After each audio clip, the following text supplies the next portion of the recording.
이제 요한복음 12장을 우리가 같이 보게 됩니다.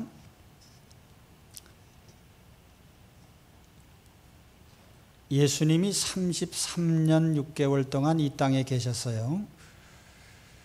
그 33년 6개월 중에 마지막 3년 반을 특별히 구분을 해서 공생애, 그렇게 이름을 붙입니다. Public Ministry.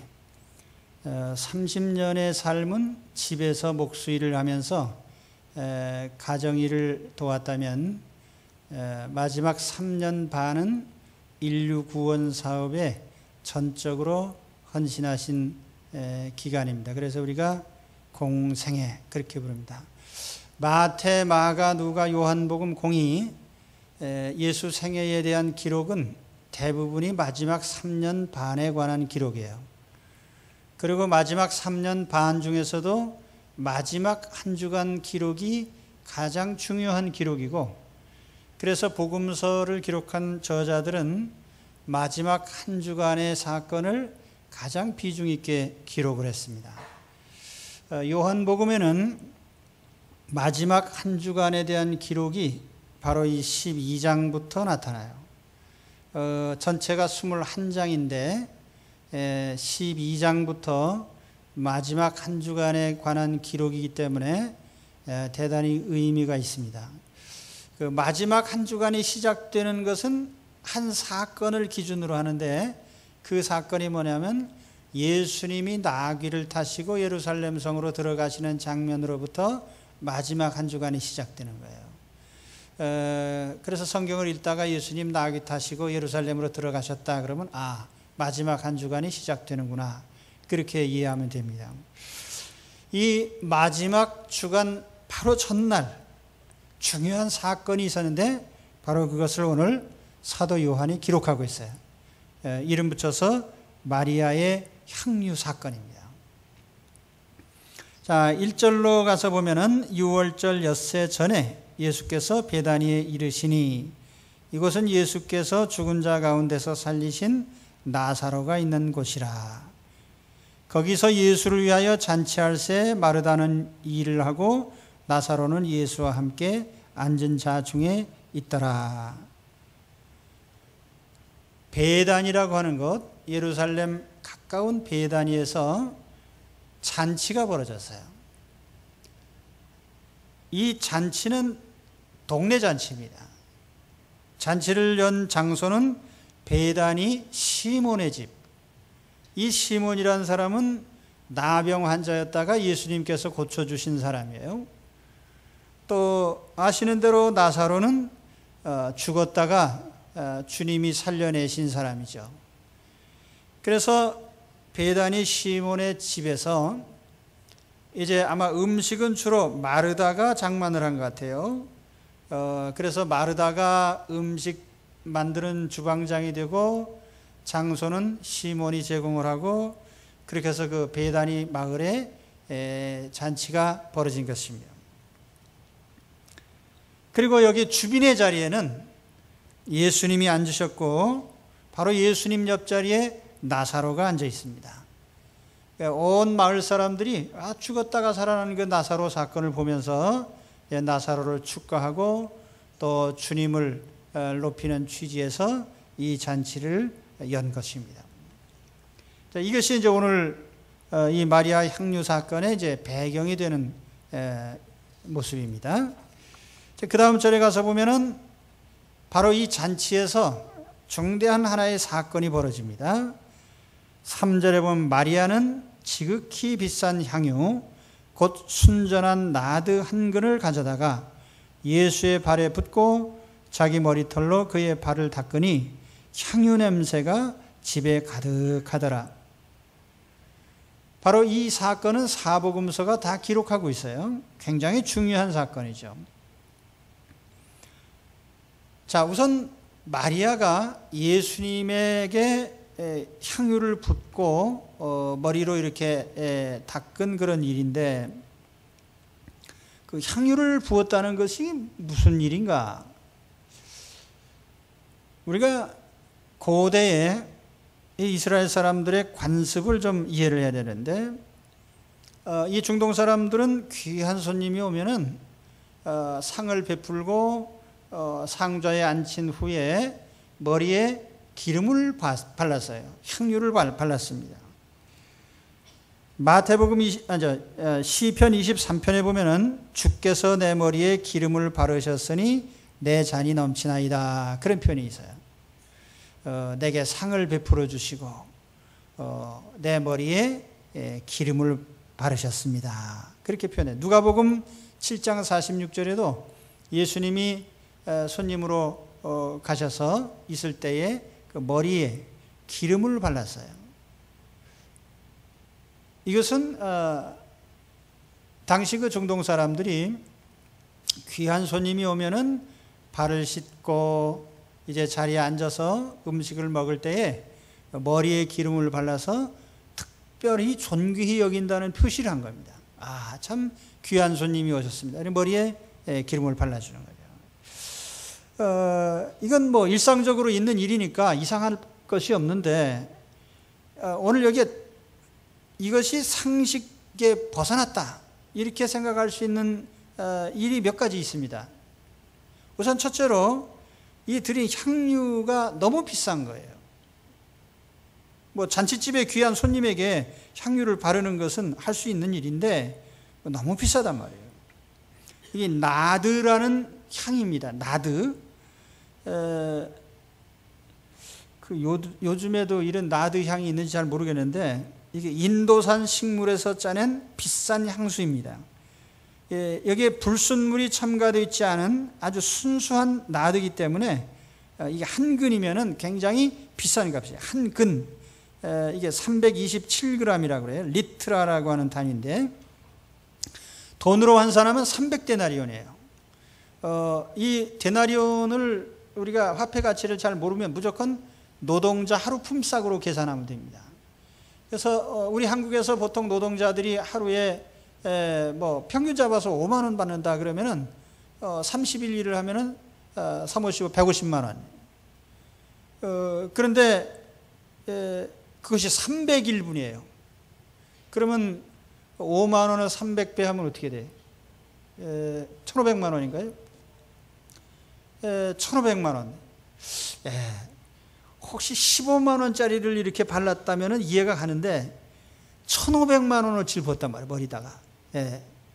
오늘 여러분 손님에게 향수를 선물을 줄 수 있는데 좀 막 고급으로 해서 100만 원짜리를 선물했다. 아, 참 그렇겠구나. 그런데 1,500만 원짜리였대. 이야, 그거는, 근데 1,500만 원을 머리에다 들어봤단 말이에요.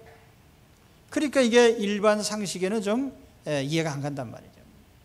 또 그 다음에 한 가지는 머리털로 그 예수님의 발을 닦아드렸어요. 향유가 이렇게 흘러서 이제 내릴 때 그것을 머리털로 이렇게 닦았단 말이에요. 유대인에게, 특히 이 당시 유대인에게 여자가 머리를 푸는 것은 굉장히, 이것은 특이한 일이에요. 여성이 머리를 푸는 것은 일종의 수치스러운 일이었습니다. 그래서 민수기 5장 18절에 보면은 혹 간음죄에 의심을 산 여인이 제사장 앞에 가서 재판을 받을 때 머리를 풀었어요. 그래서 이 머리를 푸는 건 수치의 표현입니다. 어떤 랍비의 글을 보면은 이런 이야기가 있어요. 카미타라고 하는 여인에게 7 아들이 있었는데 모두가 대제사장이 되었습니다. 어느 날 아들들이 어머니에게 물었습니다. 어머니는 어떻게 그런 명예를 얻을 수 있었습니까? 어머니는 아들들에게 대답을 했습니다. 우리 집 석가래들이 내 머리털을 결코 보지 못한 결과가 아니겠느냐. 이게 재미난 문답인데, 석가래라는 것은 이 대들보가 이렇게 한가운데 있고 양쪽으로 이렇게 쭉 덮어놓는, 거기 얹어놓는 일종의 지붕을 받치는 이 목재입니다. 이거 우리가 석가래라고 하는데, 그 석가래가 내 머리털을 못 봤다는 것은 나는 남에게 머리털을 보인 적이 없다는 거예요. 이게 여성으로서는 머리털을 풀어서 남에게 보여주는 것이 수치스러운 일인데, 하물며 그 머리털로 발을 닦았단 말이에요. 발. 발이라는 것은 뭐 동서양을 막론하고 천하게 여기기 때문에 이건 노예 중에서도 비천한 사람이 발 닦는 일을 합니다. 그래서 예수님이 베드로의 발을 닦아주신다고 하니까 베드로가 팔짝 뛰면서 그러지 말라고 했잖아요. 근데 머리털로 발을 닦았다고 하는 것은 아주 극도로 자기를 낮추는 거예요. 이해가 안 가죠.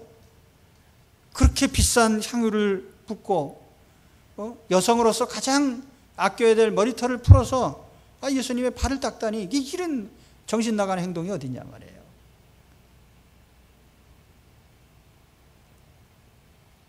그러니까 사실은 이것은 이 마리아의 신앙적 표현이다, 이렇게 볼 수가 있어요. 우리가 사람 앞에 뭐 체면도 가리고 예의도 가리고 뭐 그럴 수 있는데, 하나님 앞에 섰을 때에는 내가 너무나 비천한 자이고 하나님의 신성 앞에 드러난 인간의 초라한 모습을 우리가 너무나 잘 알기 때문에 우리는 하나님 앞에 충분히 이런 마음으로 하나님을 대해야 됩니다. 그것이 신앙이에요. 혹간 우리가 예수님께 뭐 친구라는 표현도 쓰고 이웃, 좋은 친구, 뭐 찬송가에도 그런 가사들이 있어요. 뭐 예수 나의 친구. 그런데 너무 그렇게 대들면 좀 곤란해요, 사실은. 친구는 무슨 친구입니까? 하나님 앞에 하나님 나의 친구 그러면서 한번 해보십시오. 이게 사실은 우리 예수 그리스도께 대하여 우리가 참 많은 표현을 합니다. 예수님 하나님이십니다. 신성을 지니신 하나님이요. 그 앞에 우리 인간의 모습을 드러낼 때 우리는 얼마나 초라하고 비참한 자인지를 알아야 돼요. 친구요?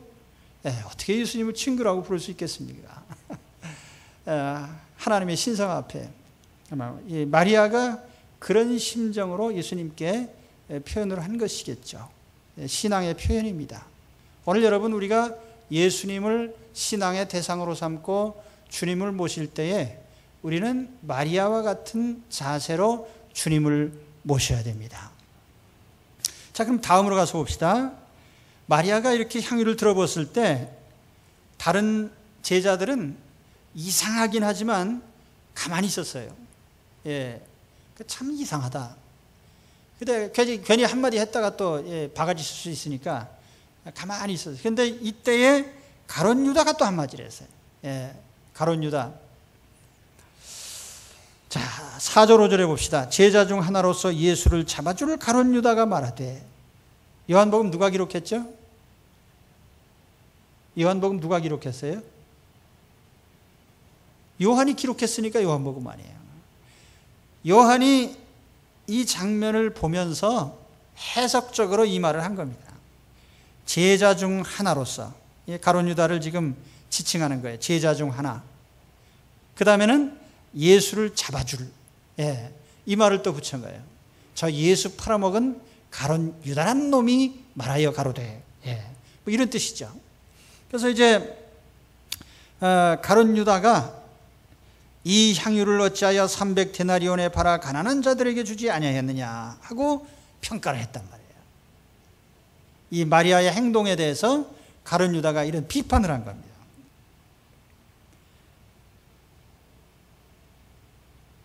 사도 요한은 이 가룟 유다의 말, 그 말보다도 가룟 유다라는 인간에 대해서 먼저 얘기를 합니다. 그래서 말씀드렸잖아요. 제자 중 하나로서 예수를 잡아줄 가룟 유다, 이렇게 표현을 한 거예요. 자기 주인을 배신하고 팔아먹을 놈이 한 말이다, 이렇게 얘기를 하는 거예요. 이제 속된 표현으로 하면은. 그러니까 그 말에 신빙성이 없다, 그 말이죠. 무슨 말을 하든지 그 뒤에 가서 보면 6절에 가면 도적놈이라고 그랬어요. 도적놈이 말을 하더라. 그러니까 우리가 진실된 사람이 얘기할 때는 그 말이 참 의미가 있겠지만은 도둑놈이 한 말을 뭐 우리가 신용할 수 있겠냐.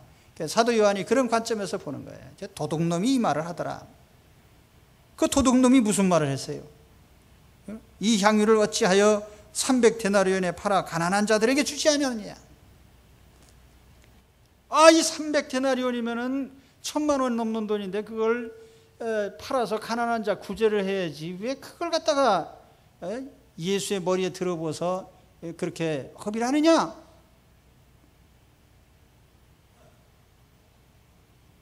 사실 제자들도 같은 생각이 있었어요. 제자들도 가룟 유다만 그런 생각을 한 게 아니에요. 저 비싼 걸 저렇게 할 필요가 있나? 예수님께는 그냥 한 방울만 여기다 이렇게 찍어서 바르고 나머지는 내두어두지 이걸 다 그냥 들어볼 리가 있냐 말이에요. 허비한 거 아니냐? 그 제자들도 속으로 생각한 말은 안 했어도 다 그런 생각을 가지고 있었어요. 그러나 가룟 유다하고 제자들하고 다른 게 뭐냐면 가룟 유다는 도둑놈이기 때문에 그 말을 했다는 거예요. 왜 도둑놈이요? 6절에 가서 보면은 가룟 유다는 6절에 보세요. 이렇게 말하면 가난한 자들을 생각함이 아니요 그는 도둑이라 돈꾀를 맞고 거기 넣는 것을 훔쳐감이라. 저걸 그냥 놔둬야 내가 저거 1,000만 원짜리 중에 300만 원 정도 내가 훔쳐갈 수 있는데 그런 취지로 한 말이란 말이에요. 오늘 교회가 구제하는 일에 대해서 참 왈가왈부하는 사람들이 많아요. 교회가 구제를 안 하고 지금 교회 형편을 말씀드린다면은 대한민국 교회의 거의 대부분 절대 다수의 교회들은 약한 교회들입니다. 재정이 많지는 않아요. 그러나 그럼에도 불구하고 교회는 구제 활동을 충실히 하고 있습니다.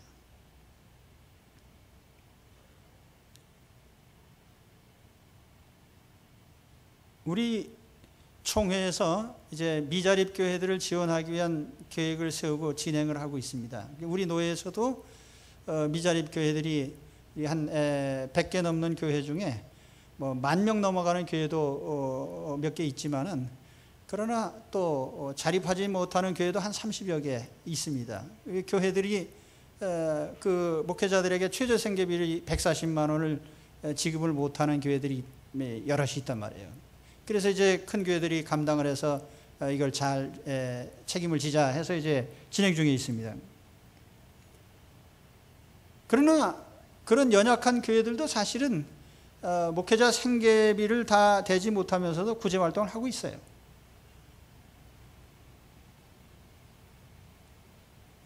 (6.25) 전쟁 후에 전쟁고아들 돌아본 것은 대부분이 다 교회들입니다. 크리스찬들이 돌아본 일이 절대적으로 많았죠. 뭐 지금이야 자선단체가 사방에 있지만은 사실은 초창기에 우리나라 모든 사회사업은 대부분이 기독교 단체가 아니에요.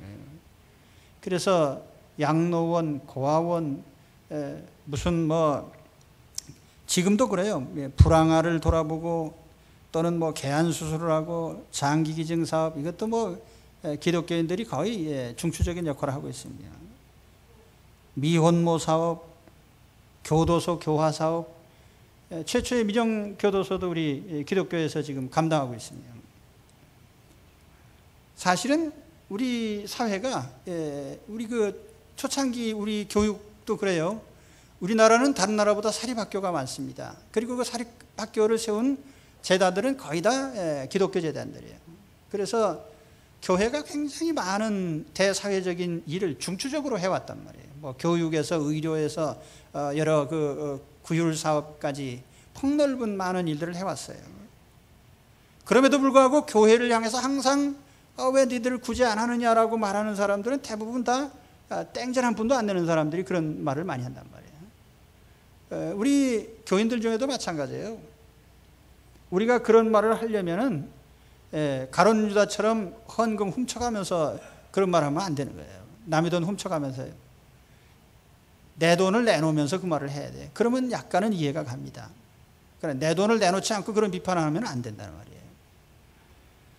우리 그리스도인들은 누구든지 자기 소득의 10분의 1은 하나님께 드립니다.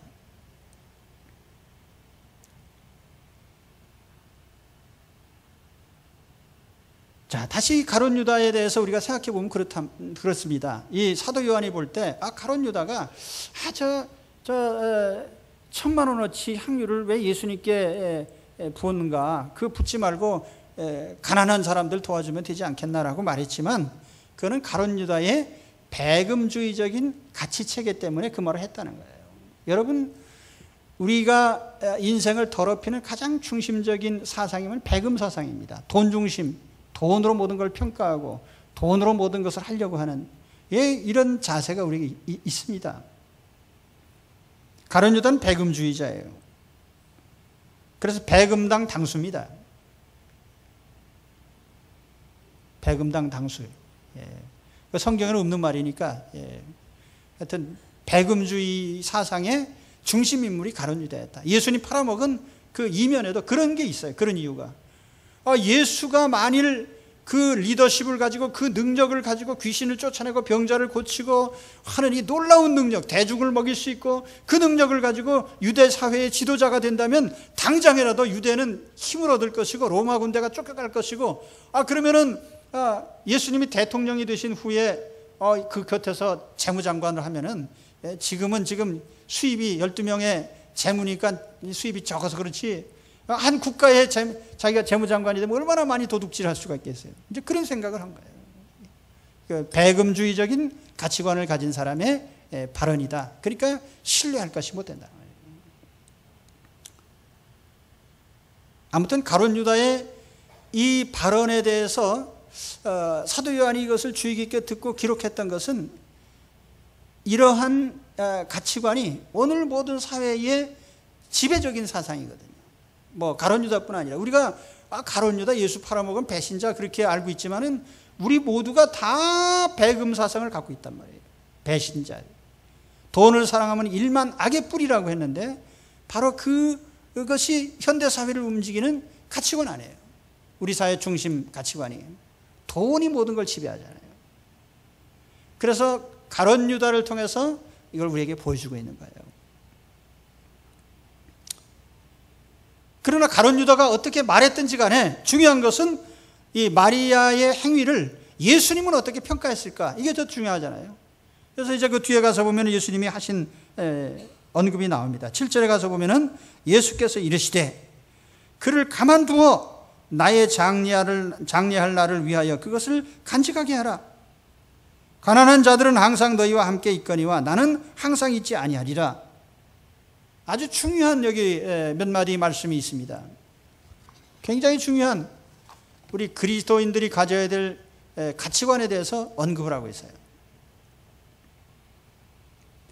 우선 첫째로 예수님께서는 마리아가 자기의 장례를 준비했다 이렇게 말씀을 하셨어요.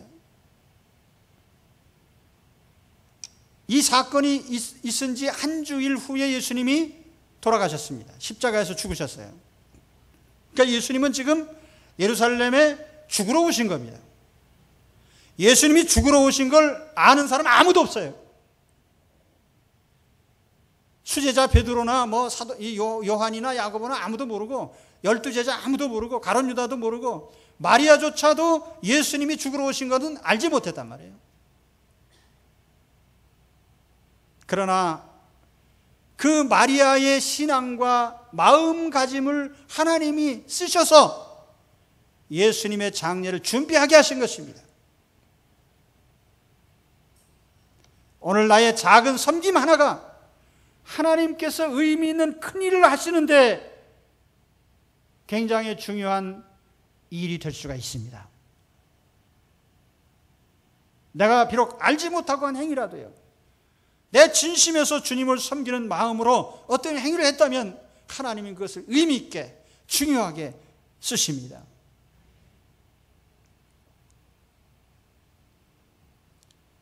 내가 생각한 것보다 훨씬 더 큰 의미로서 하나님 나라에 기여할 수가 있는 것입니다. 내 스스로 나는 큰 일을 한다고 생각하고 우리도 그런 생각 많이 해요. 교회 일을 하는데 그렇거든요. 우리 정치 세계에서 보면 그래요. 한 교회에 작은 일 하는 거 이거 참 우습게 보여요. 적어도 노회로 가고 총회적인 일을 하고 큰 일을 하는 분 이렇게 평가를 하지만은 그거는 인간적인 평가일 뿐이고 하나님 보실 때에는 오히려 내가 하는 작은 일 하나가 훨씬 더 의미 있고 하나님 나라에 큰 일이 될 수 있습니다. 우리 이걸 알아야 돼요. 마리아는 자기가 한 행위가 인류 구원자이신 예수님의 장례를 준비하는 장례위원장 제일 중요한 행위인 것을 비로소 이제 주님이 말씀하신 거예요. 알지 못하고 했지 말이에요. 오늘 여러분이 섬기는 작은 숨은 행위 하나가 하나님 나라의 의미 있는 큰 일로 기여될 수 있습니다. 또 한 가지는 이 향유를 부은 타이밍에 대해서 주님이 말씀을 하십니다. 8절에 보면은 가난한 자들은 항상 너희와 함께 있거니와 나는 항상 있지 아니하리라. 이 항상이란 말이에요. 가난한 자는 항상 있고 나는 너희 곁에 지금 이 순간만 있을 거다.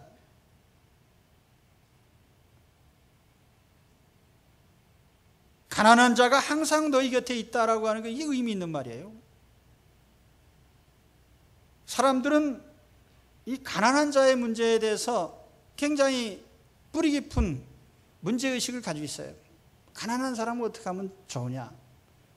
그래서 성경에도 가난한 자에 대한 여러 가지 구제의 그런 말씀들이 많습니다. 밭을 추수를 할 때 한 귀퉁이를 좀 남겨둬라. 이삭을 거둘 때는 싹싹 거두지 말고 좀 흘리면서 그냥 놔둬라. 안식년에는 그 수확하지 말고 내버려둬라.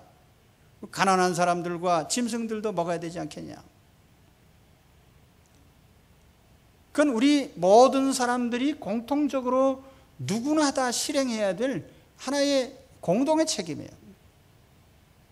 뭐 어느 한두 사람이 해야 될 일은 아니에요. 가난한 사람이 항상 곁에 있다는 것은 우리가 깊이 있게 음미해 봐야 될 일입니다. 산업혁명이 일어나고 이제 금융자본주의가 시작이 됐단 말이에요. 이게 가장 심각한 것은 뭐냐면 부의 편중 또 재분배의 문제예요. 분배의 문제예요. 옛날엔 그런 일이 없었는데 자급자족을 하거나 물물교환을 하거나 이런 때는 그런 일이 없었는데 이게 금융사회가 되다 보니까 돈이 모든 것을 좌우하는 형태로 바뀌게 된 거예요. 돈이. 지금도 전 세계적으로 그래요. 전 세계적으로 보면은 돈을 쥔 사람이 모든 걸 다 움직여요. 돈 쥔 사람이 돈을 남을 일에 계속 돈을 쓰기 때문에 예를 들면 석유에 투자하면 석유가 괜찮을 것 같다면 석유를 매점을 합니다. 또 철광석이 저거 올라갈 것 같다면 거기다 돈 다 투자해버려요. 곡물이 올라갈 것 같다면 곡물에다 투자해버려요. 돈 가진 사람이 하여튼 돈 되는 일에 다 쓰기 때문에 이 세상이 혼란에 빠지는 거예요. 그리고 돈 가진 사람이 더 가지게 되고 없는 사람은 점점 쫄쫄이 굽게 되고 이렇게 이 구조적인 모순이요. 이거는 인간의 역사가 끝날 때까지 지속될 일입니다. 하나님 오늘 분명 말씀하시죠. 가난한 자는 너희 곁에 항상 있을 거다. 그 가난이라는 게 어디서 시작된 것이에요? 저도 대학 다닐 때 항상 그에 대한 문제의식을 가지고 있었어요. 어떻게 하면 이 불평등의 문제를 해소할 거냐. 그런데 요즘 젊은이들도 그 이슈에 대해서는 뭐 옛날이나 지금이나 동등하게 중요하게 문제 삼고 있습니다. 우리가 가난의 문제를 어떻게 해결할 거냐, 불평등의 문제를 어떻게 해결할 거냐. 그래서 데모도 하고 뭐 마르크스 같은 그 사상이 나온 거 아니에요?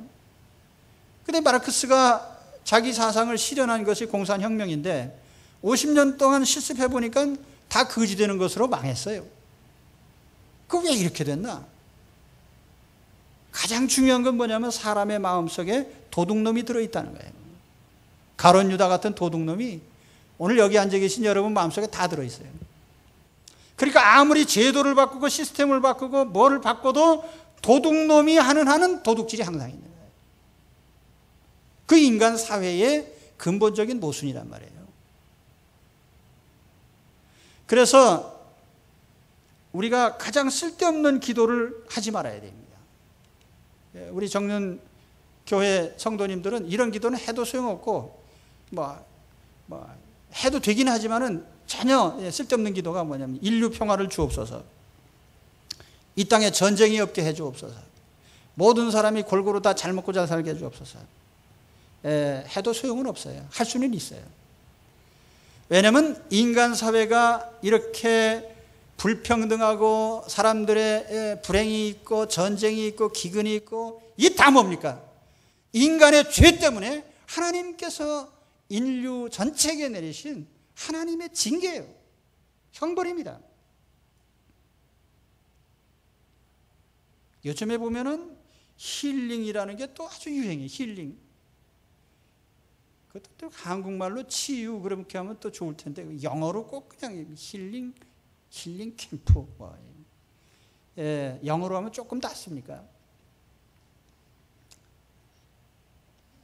그래서 모든 사람이 다 환자예요. 전부 고쳐야 돼. 마음에 병이 들어있어요. 그래서 고쳐야 된다는 거예요.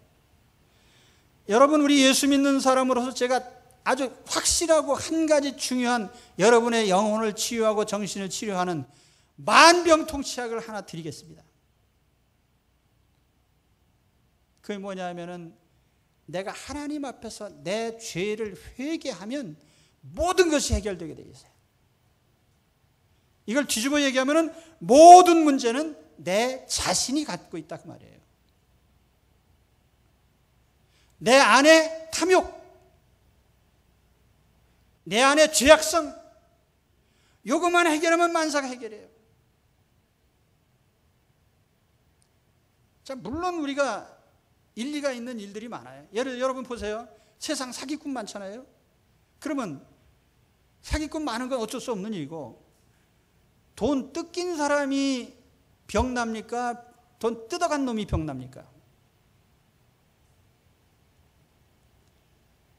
묻는 게 바보죠. 뜯어간 놈은 말짱해요. 뜯긴 사람은 병나요. 그럼 뭐가 잘못된 거 아니에요, 이게? 그리고 세상에서 보면은 남을 폭력을 행사하고 피해를 주고 이런 사람들은 멀쩡해요. 피해 당한 사람이 불행해져요. 그러나 우리가 정신적인 면, 영적인 면에서 본다면 그게 잘못된 거란 말이에요. 여러분, 누가 미운 짓 해가지고 밉죠? 진짜 미워요. 야, 저놈이 어떻게 다리가 부러지든지 무슨 일이 있든지 그럼 얼마나 그따위 생각을 하거든 우리가. 마음에 미움이 있으면.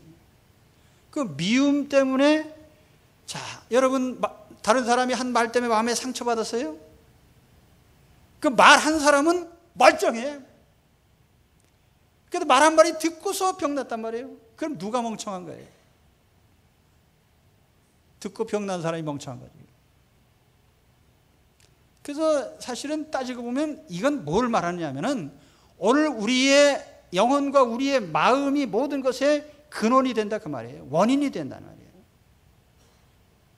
내가 하나님 앞에 서서 내 자신을 비춰보면 항상 마르다처럼 하나님 앞에, 주님 앞에 비춰나고 연약한 인생인 것을 알게 되고, 내 죄를 하나님 앞에 자백하고 고백하고 영혼을 씻어내란 말이에요. 그러면은 어떤 것도 내게 문제가 될 수가 없어요.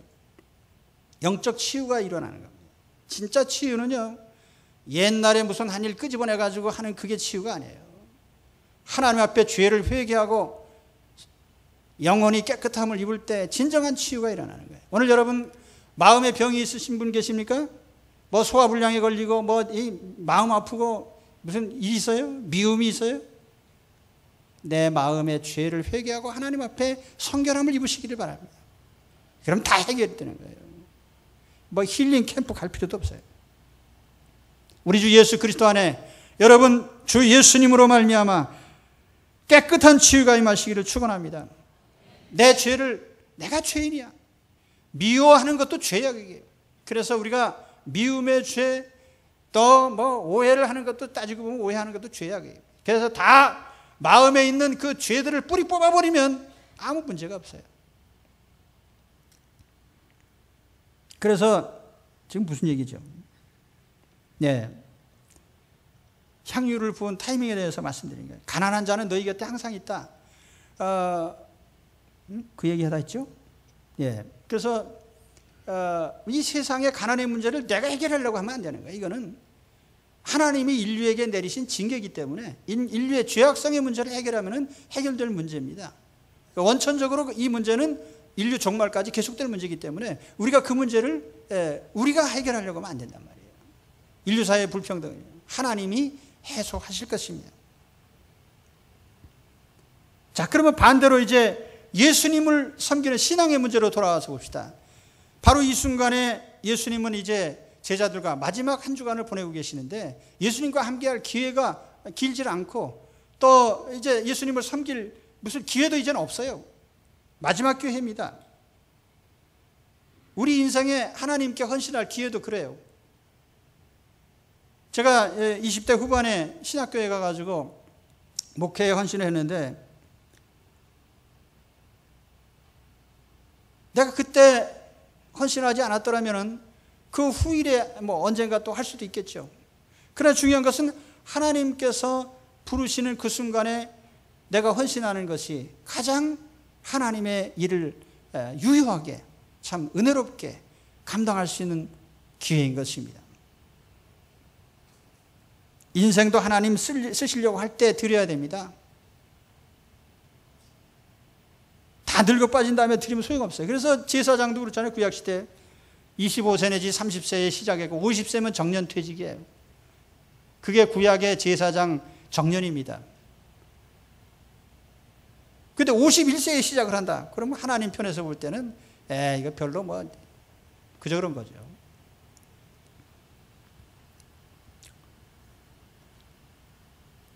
마리아의 향유도 딱 그 순간밖에는 드릴 기회가 없었어요. 그리고 그 일에 대해서 마리아의 그 마음을 주님께서 받으신 겁니다. 보세요. 마지막 한 주간에 예수님께 향유를 부은 마리아가 있고 예수님이 예루살렘에 나귀 타고 행진하실 때 나귀를 바친 사람이 있어요. 예수님께서 오병이어의 기적을 일으키실 때에 아무도 없었고 단 한 사람 물고기 2마리 보리떡 5개를 가져간 한 사람이 있습니다. 그 기회예요. 작은 것이라도 그 기회에 주님 손에 드려져야 제대로 쓰임받는 거예요. 오늘 여러분의 삶에 헌신의 기회가 있습니다. 아무 때나 하는 건 아니에요.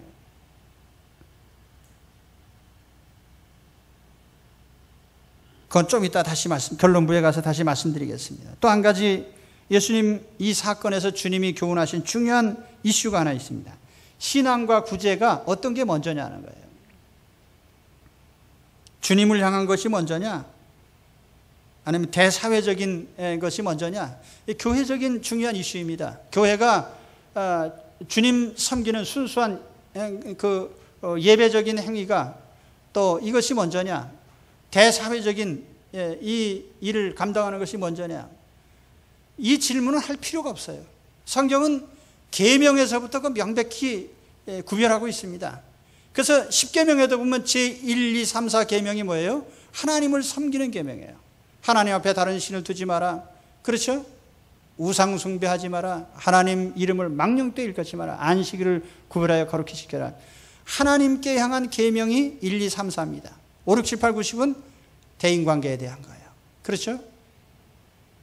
그래서 예수님은 10계명을 정리할 때 어떤 말씀하셨어요? 첫째 계명은 하나님을 사랑하라는 것이고 둘째 계명은 이웃을 내 몸과 같이 사랑하라는 것이다. 첫째와 둘째가 명백하게 순서가 정해져 있는 거예요.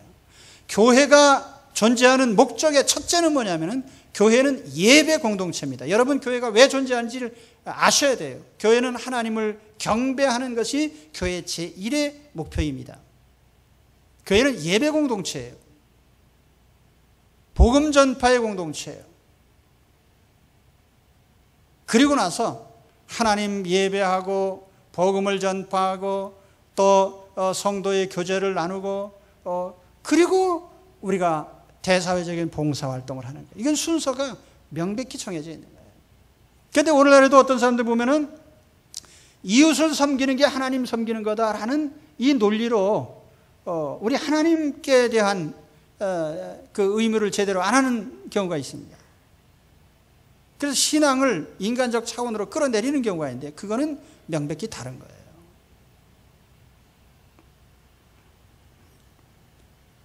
사도 요한은 바로 이런 문제에 대해서 명백하게 오늘 우리에게 답을 제시하고 있습니다. 자, 그러면 결론적으로 다시 한번 오늘 말씀을 보면서 마리아와 같이 내게 주님을 섬길 한 번의 기회가 주어진다면 내가 뭐를 드릴 건가? 내가 가진 마지막 가장 중요한 것을 드려야 되겠는데 내가 주님께 드릴 수 있는 마지막 한 가지 가장 소중한 것, 그건 나에겐 뭘까? 마리아는 그 당시에 평생 소유하고 있던 가장 중요한 것이 나드 향이었습니다. 저는 예수님을 믿으면서 몇 차례 이 향유 사건과 같은 개인적인 경험이 있습니다. 몇 가지가 있는데 첫 번째 내가 하나님 앞에 드린 향유는 제가 20대에 예수님을 처음 영접하고 제가 대학 졸업하고 7명의 가장이었어요. 결혼을 해서 우리 애들 셋이 있고 제가 할머니도 모시고 어머니 모시고 그럼 7명의 가장인데 제가 신학교를 간다고 하니까 우리 할머니께서 살아계시는데 저놈이 미친놈 같다. 그 7명 어떡하냐. 근데 제가 예수 믿고 나서 어느 집회에 참석했을 때 그런 얘기를 들은 적이 있어요. 어떤 분이 헌금을 하는데 요즘에는 다 들어올 때 이렇게 하지만 옛날에는 헌금 바구니 또 헌금 쟁반 이런 것을 이렇게 돌렸거든요. 그 드릴 게 없어서 헌금 쟁반 갖다 놓고 자기가 거기에 올라섰다는 거예요. 나를 바치겠습니다. 참 처음에는 참 우습구나. 근데 가만히 생각해 보니까 그게 참 의미 있겠다. 그래서 저도 이제 그런 생각을 하면서 제가 목회자로 헌신한 내게 만일에 제2의 삶이 주어진다면 내가 내 인생을 어디다 쓸 거냐. 그래서 하나님께 바치겠습니다라고 결심한 것이 이제 첫 번째 향유입니다. 또 한 번은 이제 1984년에 제가 교회 개척을 나오면서 이게 교회를 개척을 하다 보면 뭐 지금에는 어떤지 모르지만 예전에는 목회 자체가 힘든 생활이었고 물질적으로는 가난한 것이고 또 자식들 먹여 살리기도 힘들고 가족 굶어 죽을 수도 있고 그랬어요.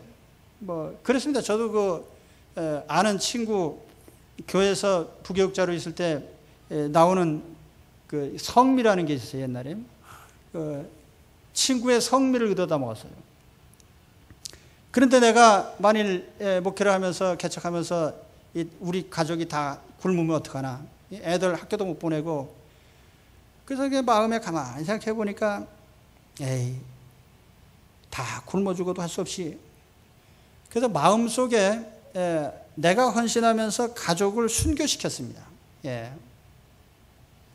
그래서 이제 그것이 또 한 번의 어떤 이 향유 사건이라고 하면 세 번째는 1991년 10월 18일 날입니다. 제가 날짜를 기록한 것은 그날도 내가 굉장히 중요한 결단을 했단 말이에요. 개척 나올 때 잠실에서 15평짜리 아파트 1,500만 원에 팔아가지고 다 개척하고 뭐 하는데 이렇게 넣고 있다가 몇 년이 경과된 후에 교회가 조금 여유가 생겨서 제게 돈을 돌려줬습니다. 1,200만 원. 이게 얼마나 귀한 돈입니까? 이걸 어떻게 해야 될까 하다가 항상 거기 관심이 가는 거예요. 이걸 갖다 둬야 이게 가치가 보존되나, 주식에 투자해야 되나, 땅을 사놔야 되나, 집을 사놔야 되나. 그러다 보니까 이 설교 묵상이 잘 안 되는 거예요.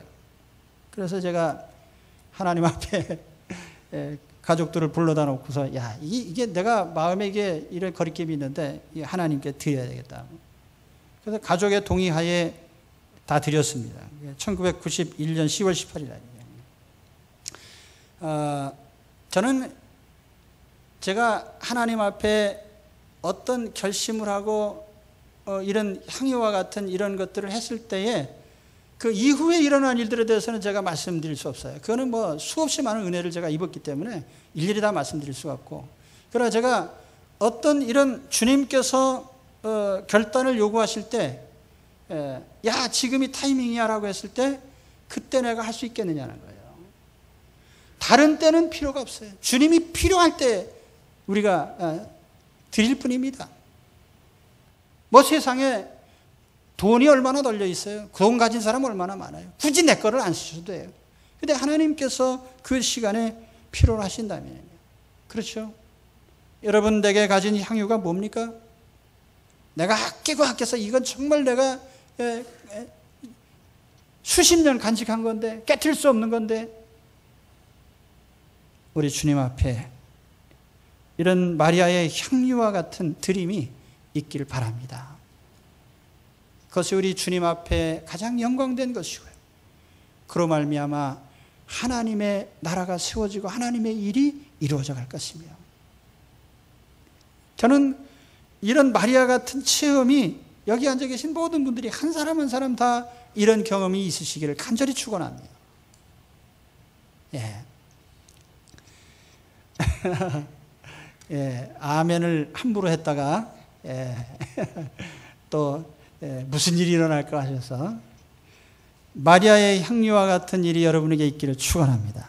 예, 기도하겠습니다.